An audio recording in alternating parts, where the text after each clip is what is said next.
मेरे प्यारे दोस्तों, भाइयों और बहनों, आप सबका राधा कृष्ण भक्ति ज्ञान चैनल में स्वागत है। आज माघ मास की त्रयोदशी और चतुर्दशी दोनों तिथियां हैं और आज मैं आप सबको माघ मास के महात्म्य का 28वां अध्याय सुनाने जा रही हूँ। उसके पहले मैं आप सबको प्रदोष की कथा सुनाती हूँ। पूर्व काल में एक विधवा ब्राह्मणी प्रत्येक प्रातः ऋषियों की आज्ञा पाकर अपने बेटे को साथ लेकर भीख लेने जाती और संध्या को लौटती। भीख में जो मिलता उससे अपना काम चलाती और शिव जी का प्रदोष व्रत भी करती। एक दिन जब वह भीख लेने के लिए अपने बेटे के साथ जा रही थी तो मार्ग में उसे विदर्भ देश का राजकुमार मिला। शत्रुओं ने उसे उसकी राजधानी से बाहर निकाल दिया था और उसके पिता को मार डाला था। अतः वह मारा मारा फिर रहा था। ब्राह्मणी उसे अपने साथ ले आई और अपने पुत्र के साथ उसका पालन पोषण करने लगी। एक दिन उन दोनों राजकुमार और ब्राह्मण बालक ने वन में गंधर्व कन्याओं को देखा। ब्राह्मण बालक घर लौट आया, लेकिन राजकुमार साथ नहीं आया क्योंकि वह अंशुमती नामक गंधर्व कन्या से बात करने लगा था। दूसरे दिन वह अपने घर से वहां आया जहां अंशुमती अपने माता पिता के साथ बैठी थी। कुछ दिन बाद अंशुमती के माता पिता ने राजकुमार से कहा कि तुम विदर्भ देश के राजकुमार धर्मगुप्त हो। हम श्री शंकर जी की आज्ञा से अपनी बेटी अंशुमती का विवाह तुम्हारे साथ कर देते हैं। राजकुमार धर्मगुप्त का विवाह अंशुमती के साथ हो गया। बाद में राजकुमार ने गंधर्व राज की सेना की सहायता से विदर्भ देश पर अधिकार कर लिया और ब्राह्मण के बेटे को अपना मंत्री बना लिया। यथार्थ में यह सब उस ब्राह्मणी के प्रदोष व्रत करने का फल था। बस उसी समय से यह प्रदोष व्रत संसार में प्रतिष्ठित हुआ। वशिष्ठ जी कहने लगे कि हे राजा दिलीप, बहुत से जन समूह सहित अच्छोद सरोवर में स्नान करके सुखपूर्वक मोक्ष को प्राप्त हो गए। तब लोमस जी कहने लगे, संसार रूपी इस तीर्थ राजा को सब श्रद्धा पूर्वक देखो। यहाँ पर 33 करोड़ देवता आकर आनंद पूर्वक रहते हैं। यह अक्षय वट है जिसकी जड़ें पाताल तक गई है और मार्कंडेय ऋषि प्रलय के समय जिन भगवान के मुख में रहते हैं वह भगवान इसी अक्षय वट का आश्रय लेते हैं। यहीं शिव जी की प्रिय भगवती भागीरथी है जिसकी सिद्ध लोग सेवा करते हैं। यह गंगा स्वर्ग के हेतु पताका है। इसका जल पीने मात्र से ही मनुष्य मुक्त हो जाता है।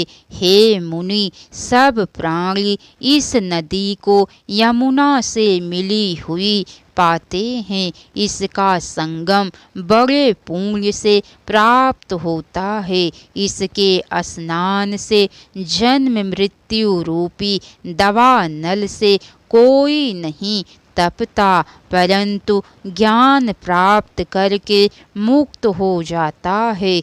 यहाँ पर स्नान करने से सभी प्राणी बिना ज्ञान के भी मुक्त हो जाते हैं। इसीलिए ब्रह्मा जी ने यहाँ यज्ञ करने की इच्छा की थी। इसी संगम में भगवान विष्णु ने स्त्री प्राप्ति की इच्छा से स्नान करके लक्ष्मी जी को प्राप्त किया। यहाँ पर त्रिशूलधारी शिव ने त्रिपुर दैत्य को मारा था और प्राचीन काल में उर्वशी स्वर्ग से गिरी थी तथा स्वर्ग पाने की इच्छा से यहाँ पर ही स्नान करने से नहुष कुल के राजा ययाति ने वंशधर पुत्र प्राप्त किया। यहाँ पर इंद्र ने प्राचीन काल में धन की इच्छा से स्नान किया था और माया से कुबेर के सब धन को प्राप्त किया था। प्राचीन काल में नारायण तथा नर ने हजारों वर्ष तक प्रयाग में निराहार रहकर उत्तम धर्म किया था। यहाँ पर जयसभ्य सन्यासी ने महादेव जी की जैसी शक्ति वाले से विजय पाई थी तथा अरिमा आदि योग के अति दुर्लभ ऐश्वर्य प्राप्त किए थे। इसी क्षेत्र में तपस्या करके श्री भरद्वाज सप्त ऋषियों में सम्मिलित हुए। जिन्होंने भी यहाँ स्नान किया सबको स्वर्ग की प्राप्ति हुई। इसीलिए हमारे विचार से तुम त्रिवेणी में स्नान करो। इस स्नान से पहले किए हुए तुम्हारे सब पाप नाश हो जाएंगे और संपूर्ण वैभव को प्राप्त हो जाओगे। ऋषि के इस प्रकार के सत्य वचन सुनकर त्रिवेणी में स्नान करने से सबकी पिचासता नष्ट हो गई। साप से विमुक्त होकर उन्होंने अपना शरीर धारण कर लिया। वेद निधि ने अपनी संतान को देखकर प्रसन्न चित्त होकर लोमस जी को संतुष्ट किया और कहा कि आपके अनुग्रह से ही यह श्राप से विमुक्त हुए। अब आप इन बालकों के योग्य धर्म को कहिए। लोमस जी ने कहा कि इस युवा कुमार ने वेदों का अध्ययन समाप्त कर लिया है, इसीलिए इन कन्याओं के प्रीति पूर्वक कर कमलों को ग्रहण करे। तब लोमस जी तथा अपने पिता की आज्ञा से इस ब्रह्मचारी ने पांचों कन्याओं से विवाह किया। इन कन्या के सब मनोरथ पूर्ण हुए। जिसके घर में लिखा हुआ यह महात्म्य पूजा जाता है, वहाँ नारायण ही पूजे जाते हैं। पुष्कर तीर्थ में, प्रयाग में, गंगा सागर में, देवालय में, कुरुक्षेत्र में तथा विशेष करके काशी में इसका पाठ अवश्य करना चाहिए। पुष्कर तीर्थ में ग्रहण के अवसर पर इसके पाठ का दुगना फल मिलता है और मरने पर वैष्णव पद को प्राप्त होता है। राधे राधे दोस्तों, हरे कृष्णा।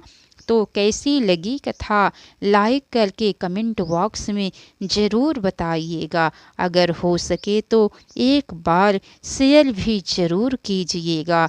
इसके आगे की कथा दोस्तों आप सबको कल सुनने को मिलेंगी। राधे राधे दोस्तों, हर हर महादेव।